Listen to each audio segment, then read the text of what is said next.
quando eu terminei de escrever e li, aí eu fiquei pensando, poxa, será que eu tenho esse direito de falar de mudança, de dar dicas sobre mudança, né? Eu falo sobre valorizar os pequenos passos, e de repente eu falei, mas esse é o meu lugar de fala? Eu estou passando por um processo de mudança, tem tantas etapas que eu ainda não venci, né? Eu não estou nem no meio do meu processo, se é que existe meio ou fim. Eu sei que existe início, né? Eu não sei se processos existe um fim, já que a gente está constantemente evoluindo. Mas eu me questionei sobre eu posso, de fato, gravar vídeos falando sobre mudança ou sobre processos de cura quando eu estou vivendo um processo intenso de cura que envolve tantas dores e tantos desafios? Eu fui questionada mais ou menos desta forma por um amigo.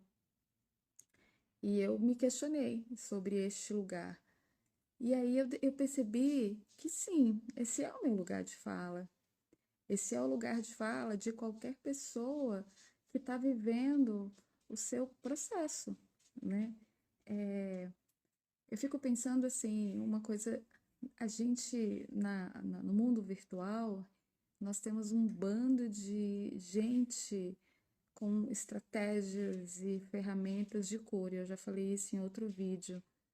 E como se o processo fosse único, que se a gente seguisse aqueles passos, que inevitavelmente a gente ia alcançar o que aquela pessoa alcançou. Que particularmente eu não sou muito a favor. Eu acredito sim que existem diversas ferramentas e que a maioria delas são úteis e que podem sim nos levar à cura, à evolução, ao processo de autoconhecimento, mas nada é infalível, cada pessoa é um universo, cada um tem sua história, seus desafios, o que é fácil para mim pode ser difícil para o outro e vice-versa. Mas o mais importante, não queria me alongar muito nesse vídeo, é que a gente tem muito exemplo de pessoas aparentemente infalíveis, de histórias de sucesso onde alguém alcançou o topo e permaneceu nele até hoje, assim, tá ali sempre. Tudo que a pessoa faz funciona. A gente tem um bando de exemplos, não quero citar, né? Várias fórmulas de sucesso onde a pessoa alcançou tudo e ela tá ali na crista da onda e nunca mais caiu. Eu tendo a não acreditar muito nisso. Mas aí é minha opinião, óbvio, né? É a maneira que eu enxergo. Não quer dizer que seja a verdade. É simplesmente como eu enxergo. Talvez porque seja mais fácil para mim ver assim.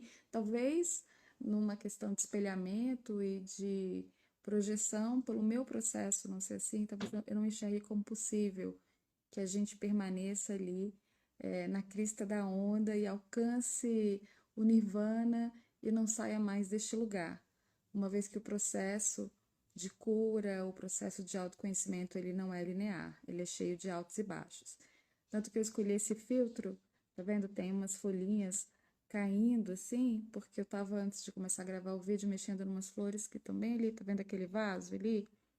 Então, aquelas flores, elas vieram aqui para casa, elas eram bem menores, né? Eu coloquei no vaso e toda vez que elas ficam sem água ou com pouca água, porque elas precisam de muita água, elas murcham e parece que morreram. Se olhar, quem não conhece planta, vai olhar e falar, já era, pode jogar fora.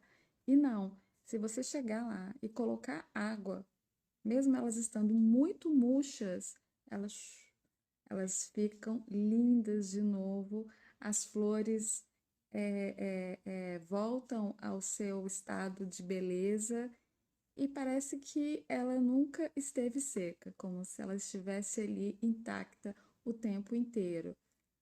Quem não viu esse momento de seca, quem não viu esse momento em que elas estavam aparentemente mortas, vai acreditar que elas estiveram sempre lindas, floridas e permaneceram e permanecem assim até hoje, já que tem bastante tempo que eu tenho elas ali, o que não é verdade.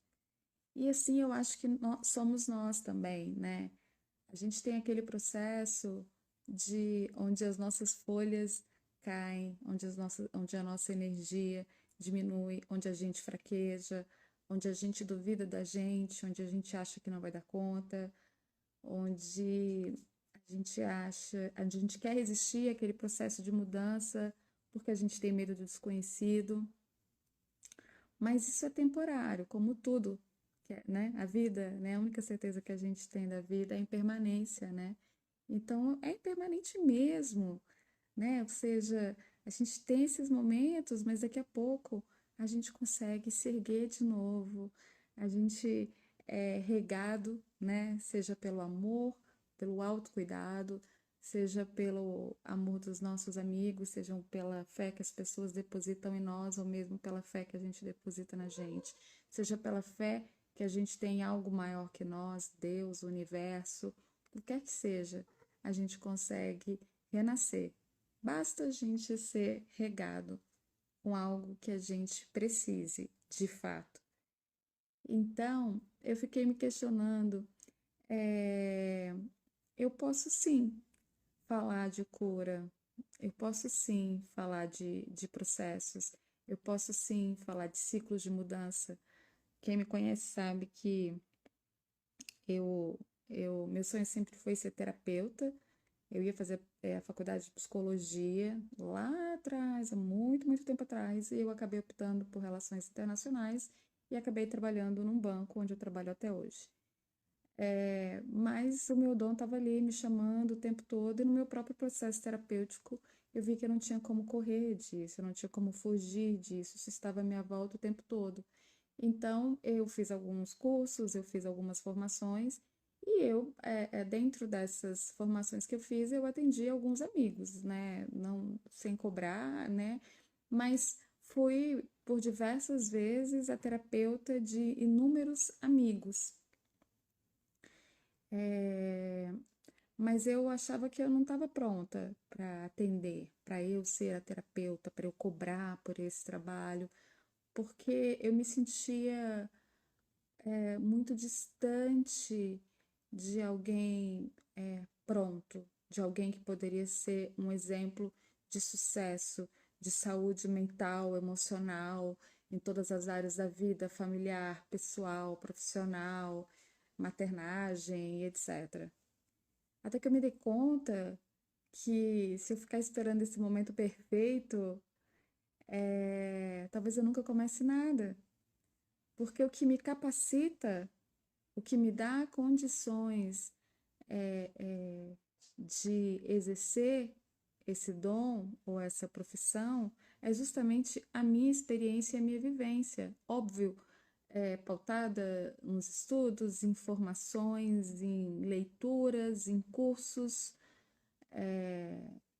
em títulos, certificados e tudo mais, né? Em momento algum aqui eu estou dizendo que a gente simplesmente pode, eu acho que eu posso sair aí sendo coach ou terapeuta simplesmente porque eu vivi muitos processos, etc. Não, a gente tem que estudar, a gente tem que correr atrás. Mas a questão é que eu acredito que é muito mais verossímil quando a gente demonstra a nossa vulnerabilidade, quando a gente mostra como é estar neste lugar, como é que a gente está vivendo isso, como que a gente percebe, como que a gente sente, como que está sendo o nosso processo, porque nesse caminho muitas pessoas se identificam e a gente pode sim se ajudar, né? Não somente eu, ajudar outras pessoas que estão vivenciando momentos parecidos, mas também eu absorver a experiência do outro, ver como aquilo ressoa em mim, o que que aquilo me traz, porque a história do outro pode com certeza ajudar no meu processo de cura também. Então eu percebi que eu não preciso estar naquele pedestal de vida perfeita, porque talvez essa vida perfeita não exista para ninguém. Às vezes as pessoas se colocam neste lugar, e a gente vê muito isso no Instagram, nas redes sociais de um modo geral, né, de pessoas muito felizes em todas as áreas da vida dela, onde tudo deu certo, só sorrisos, pouquíssimas histórias tristes ali, né? As pessoas não gostam de de postar nada que seja de tristeza, salvo naqueles casos de indireta para ex-namorado ou para amigo e tal, que no final também é uma grande besteira. É, mas as pessoas não gostam de se mostrar vulneráveis.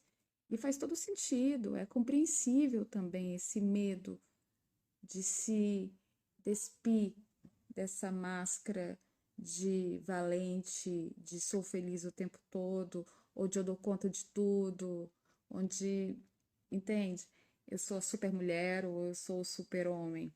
É difícil, porque quando a gente se mostra vulnerável, a gente tem grandes chances de ser atacado, de ser machucado, porque a gente está mostrando onde dói. E com certeza alguém pode usar dessa informação para ferir a gente, ou mesmo para invalidar o nosso argumento ou o nosso direito e lugar de fala, dizendo que a gente não é bom o suficiente, que você não está pronto, que você não alcançou aquele lugar, aspas, que você deveria, naquele mundo perfeito que não existe. Então, com base nisso, na verdade, eu me empoderei novamente após um momento de fraqueza, de duvidar de mim mesma e pensei, esse é o meu lugar de fala. Porque eu estou falando sobre mim. Eu não estou passando fórmula mágica para ninguém. Eu não estou mostrando o caminho da felicidade, porque eu acho também que cada um tem a sua história, seus processos, os seus desejos e anseios. Eu estou simplesmente falando de como está sendo para mim, nesse momento de tantas mudanças, de tantas descobertas, de fechamento de ciclos, de aberturas de novos ciclos. Então, se isso for útil para alguém, ótimo. Se não for, beleza, né? Para de assistir o vídeo no início ou simplesmente ignora e tá tudo certo. Mas é aquela historinha da estrela, sabe, do mar, que a pessoa tá lá e todo dia de manhã tem um senhorzinho catando as estrelas do mar e devolvendo pro mar. E aí alguém chega e fala para ele assim, mas por que você tá fazendo isso? Né? Você levanta cedo, cata a estrela, joga no mar e daqui a pouco vem a onda e traz um monte de estrela de volta, né? Você está salvando uma diante de um monte, de uma multidão, ou seja, não está resolvendo nada. E ele diz, mas para essa, ele segura uma estrela do mar e fala, mas para essa aqui eu fiz a diferença. Então, se eu puder fazer a diferença na vida de alguém, ou se eu tiver a sorte também de, a partir do compartilhamento de outras histórias, daqueles que se sentirem confortáveis para me procurar, para trocar, seja no direct, seja no canal que eu recém criei no YouTube, enfim, eu estou aberta a ouvir e aprender com novas histórias e me coloco nesse lugar onde eu compartilho aquilo que eu estou vivendo agora, como eu estou lidando com meus processos, e é isso. Se eu puder ser útil para uma pessoa, se algo que eu disser fizer diferença para uma pessoa, eu vou ficar muito feliz. Porque uma pessoa é muita gente, né? É uma vida, é um universo inteiro. Beijos.